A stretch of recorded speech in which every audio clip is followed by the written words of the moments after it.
ICC যদি পাকিস্তানকে importance দেয়, বাংলাদেশকেও সেম ওয়েতে আমার কাছে মনে হয় মাচ মোর ইম্পর্টেন্ট দিতে হবে। গ্রুপ চেঞ্জ হওয়া এবং প্রতিপক্ষ চেঞ্জ হয়ে যাওয়া, এটা আমার কাছে মনে হয় যে আমরা এক্সপেক্ট করতেই পারি। যারা দুয়োধ্বনি দিয়েছে এই দর্শকরা আমাদের ক্রিকেটের প্রাণ, ওনারাই একটা সময় গিয়ে আবার ওনাদেরকে ইন্সপায়ার করবে। রেসাত ভাই, আইসিসির সাথে যে সভা হলো এবং যেটা সিদ্ধান্ত বিসিবি নিল আর কি, আপনার মুভটা আপনার কেমন লাগলো?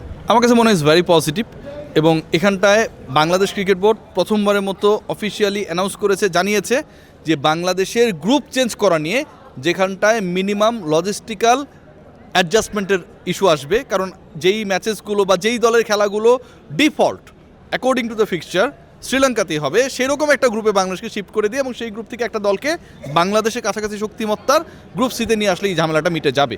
সো আমার কাছে মনে হয় যে it's a very good move, good discussion, but ultimately তো আসলে কি বলবো, যে ফাইনাল অ্যানাউন্সমেন্ট না হওয়া পর্যন্ত you can't be confident, but আমার কাছে মনে হয় যে it's all about very good. এবং যদি আলোচনাটা পজিটিভ না হতো, বাংলাদেশ ক্রিকেট বোর্ড তাদের অফিসিয়াল যে নোটটা আমাদের কাছে পাঠিয়েছে, মিডিয়া রিলিজ পাঠিয়েছে, সেখানটায় কিন্তু গ্রুপ চেঞ্জের ডিসকাশনটা কনস্ট্রাকটিভ অ্যান্ড কর্ডিয়াল ওয়েতে হয়েছে, সেটা উল্লেখ করতো না।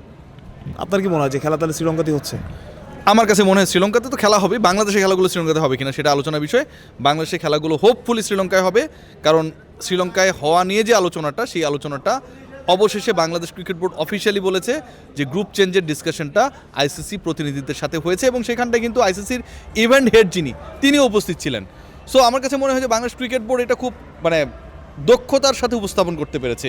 As Aminul Islam Bulbul, he was the head of the delegation of BCB, এবং তার কিন্তু আইসিসিতে প্রায় 2 দশকের কাজ করার একটা এক্সপিরিয়েন্স রয়েছে। সো বাংলাদেশ ক্রিকেট বোর্ডের প্রেসিডেন্ট ইজ আ পার্সন যিনি আইসিসিতে একটা বড় সময় কাজ করেছেন। সেই মানুষ যখন আইসিসির ইভেন্ট হেডের সাথে এরকম একটা মিটিং করেন তার দলবল নিয়ে, সেখানটায় we can hope for the best. Group change হচ্ছে এটা একরকম নিশ্চিত? বাংলাদেশ একরকম নিশ্চিত আমরা বলতে পারি, বাট আবারও বলছি যে ফাইনাল অ্যানাউন্সমেন্ট না হওয়া পর্যন্ত আমরা ওই ব্যাপারটা বলতে পারি না। এখন পর্যন্ত পজিটিভ জিনিস অনেকগুলো রয়েছে, যখন গ্রুপ চেঞ্জের ব্যাপারে হচ্ছে বাংলাদেশ ক্রিকেট বোর্ড কিন্তু আজকে অফিসিয়াল কথা বলেছে যে আইসিসির সাথে কথা হয়েছে।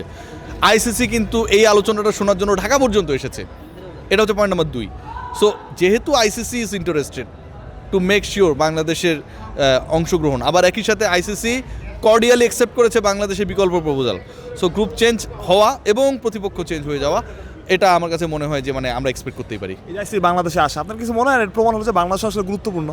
বাংলাদেশ তো এমনিতেও গুরুত্বপূর্ণ, কারণ আইসিসি যদি আপনি খেয়াল করেন, ইটস নট ফিফা, যে আপনার বাংলাদেশের ফুটবলের ranking near about touching 190, but মানুষের মধ্যে ফুটবলের ব্যাপারে একটা বিশাল আগ্রহ রয়েছে কিন্তু, রাইট? আমরা হচ্ছে আমাদের লিগের বাইরেও আমরা স্প্যানিশ লিগ, ইংলিশ লিগ আমরা ফলো করি, বাট ক্রিকেটের ক্ষেত্রে কিন্তু আসলে এরকম ফলোয়িং নাই, ক্রিকেটের ক্ষেত্রে কিন্তু এরকম অ্যাডভান্সমেন্ট নেই।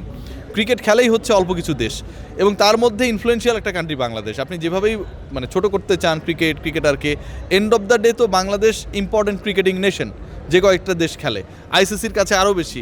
আইসিসি যখন কোনো একটা ইভেন্ট করে, বাংলাদেশে অংশগ্রহণ, বাংলাদেশের দর্শকদের অংশগ্রহণ ডেফিনেটলি তাদের একটা রেভিনিউ জেনারেট করে। বাংলাদেশের ম্যাচ কেন্দ্রিক যে টেলিভিশন ব্রডকাস্টিং প্রফিট, সেটাও কিন্তু একটা রেভিনিউ জেনারেট করে।